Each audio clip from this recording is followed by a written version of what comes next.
hello welcome back to our YouTube channel. ඉතින් ඔන්න ලංකාවට ආවට පස්සේ අපේ පළවෙනි vlog එක තමයි මේ ඔයාලට අරගෙන එන්නේ. ලංකාවට ආපු ගමන් අපි නුවර ගියා මගේ අම්මයි තාත්තයි බලන්න. ඊට පස්සේ තමයි අපි මේ මාලිගාවට යන්න කියලා පිටත් වෙන්න හදන්නේ.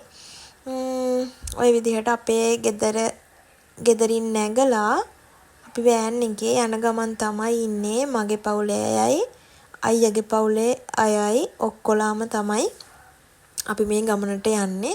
අපි ලංකාවට එන්න කලින් අපි බාර වගේක් වුණා දලදා මාලිගාවට. ඒ බාර ඔප්පු කරන්න තමයි අපි අද යන්නේ. ඉතින් අපි නුවරට ආපු vlog එකත් අරන් එන්න පුළුවන් වෙයි ඉක්මනටම. ඉස්සෙල්ලා මට මේක ගේන්න වුණා. මොකද අයියාගේ ෆෝන් එකේ තමයි මේ වීඩියෝස් ටික තියෙන්නේ. ඒ ටික අරගෙන මම ඉක්මනටම අරගෙන එන්නම් අපි නුවර ආපු vlog එකත්. අපි දැන් නුවරේ වාහනේ නවත්තලා වැල් බෝධියට යන ගමන් තමයි ඉන්නේ. නෙළුම් මල් වට්ටියකුත් අරගෙන අපි යනවා මල් පූජා කරන්න.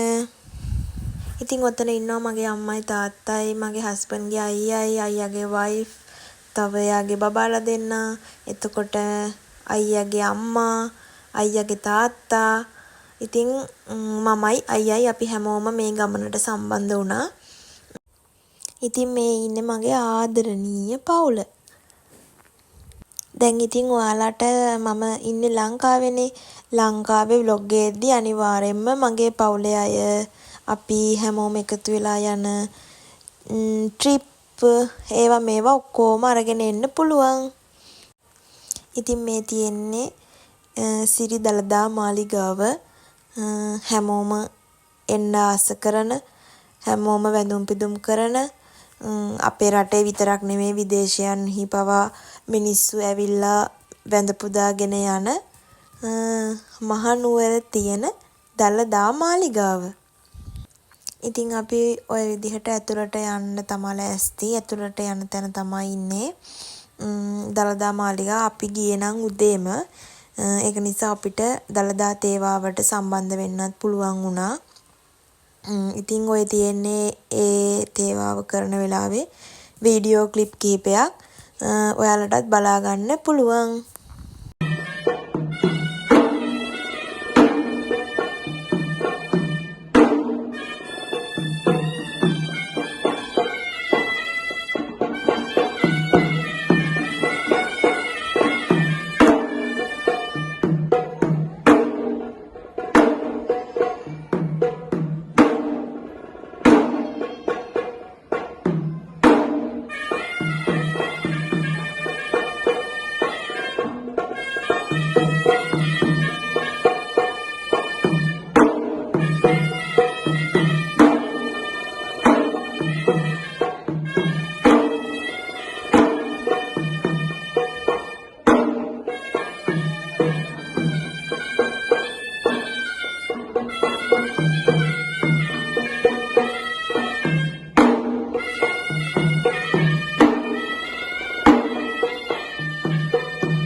ඉතින් ඔය තියෙන්නේ දලදා මාලිගාවේ රාජ ඇතා මැරුණාට පස්සේ හදලා තියෙන අනුරුව. ඒ විදිහටම හදලා තියෙනවා. ඉතින් මේ ඉන්නේ අපේ අසස් අයියා. නුවර ඇවිල්ලා අසස් අයියා. ඉතින් ඔය ඈතින් පේන්නේ නුවර තියෙන බහිරව කන්ද විහාරය. ඒකෙත් තියෙනවා ලස්සන බුදු පිළිමයක් අපිට වැඳ පුදා ගන්න. තව දෙයක් කියන්න ඕනි. මම නුවර එනවා කියලා කිව්වට පස්සේ මගේ හොඳම යාළුවෙක් හිරුෂි මාව බලන්න ආවා.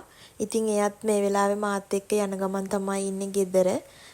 අපි එයත් එක්ක ගත්තු වීඩියෝ ක්ලිප් අරන් තියෙන්නේ මේ වීඩියෝ වලට දාන්න පුළුවන් විදිහට නෙමෙයි. ඒක නිසයි මට දාන්න බැරි වුණේ. ඉතින් මම එයත් එක්ක ගත්තු ෆොටෝස් ටිකක් මම මේ වීඩියෝ එකට ඇඩ් කරනවා. මේ ඉන්නේ මගේ යාළුවා හිරුෂි. ඉතින් අපේ වීඩියෝ එක මෙතනින් ඉවරයි. වීඩියෝ එක බලපු හැමෝටම ස්තුතියි. පුත්සන්නයි. බයි බයි.